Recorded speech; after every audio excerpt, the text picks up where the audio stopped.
Kalbimde Allah, fikrimde Allah, aklımda Allah, aşkımda Allah, aslımda Allah, kanımda Allah.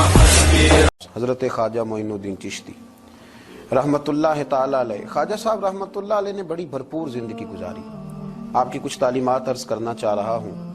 خواجہ صاحب رحمتُاللہ علیہ نے بڑے سخت ریاضتیں کی، مجاہدے کیے، دن بھر تبلیغ دین کا فریضہ سر انجام دیتے.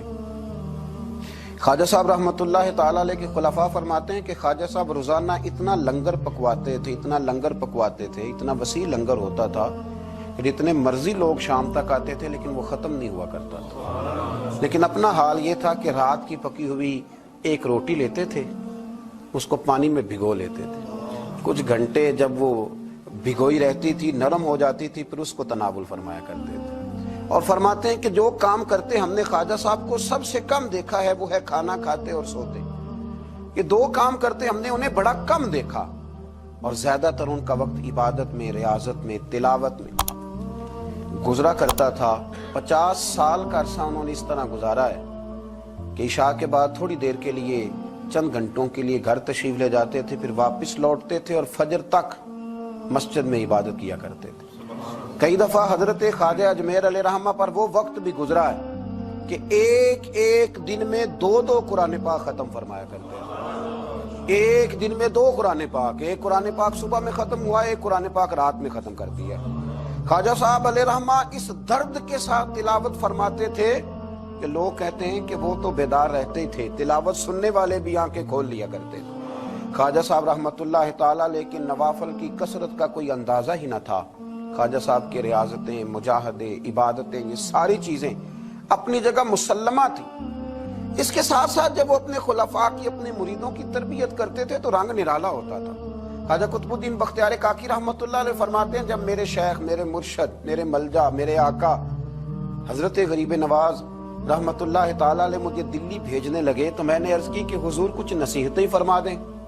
تو کہتے خواجہ صاحب نے مجھے 4 نصیحتیں فرمائی، 4 باتوں کا درس ارشاد فرمایا. سب سے پہلے خواجہ صاحب نے فرمایا یاد رکھنا درویشی اس طرح کرنا کہ بادشاہی معلوم ہو، فقر اس طرح کا ہو کہ تم بادشاہ معلوم ہو.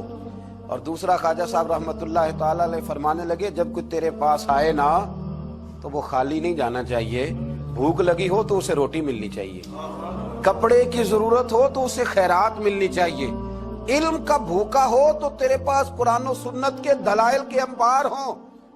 اور اگر وہ درد لے کے آئے نا تو تیرے بھی آنسو ہونے چاہیے اور سامنے والے کو وہ آنسو ہی نصیب ہونے چاہیے. ہر ایک کو ہر شے دے کے بھیجنا، کوئی کمزوری نہ رہ جائے.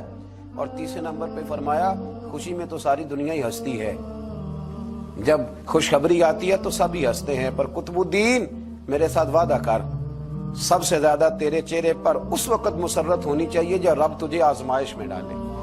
سب سے زیادہ تیرے چہرے پر اس وقت مسکراہٹ ہونی چاہیے جب اللہ کریم تجھے کوئی آزمائش دے.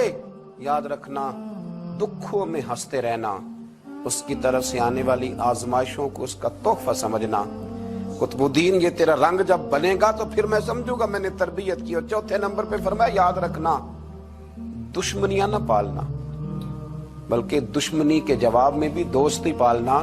اس لیے کہ جو دشمنیاں پالتے ہیں وہاں بغض پیدا ہوتا ہے، اور جو دوستیاں پالتے ہیں ان کے دلوں میں اللہ محبت کی خوشبوئیں پھیلا دیا کرتا ہے. یہ انداز تربیت حضرت خواجہ اجمیر علیہ رحمہ کا، یہ انداز. اور فرماتے ہیں ہر آنے والے کے ساتھ ان کا انوکھا رویہ. خواجہ حمید الدین ناگوری رحمتُاللہ علیہ فرماتے ہیں کہ میرا یہ حال تھا کہ میں بڑا خوبصورت تھا خواجہ صاحب کے پاس آنے سے پہلے.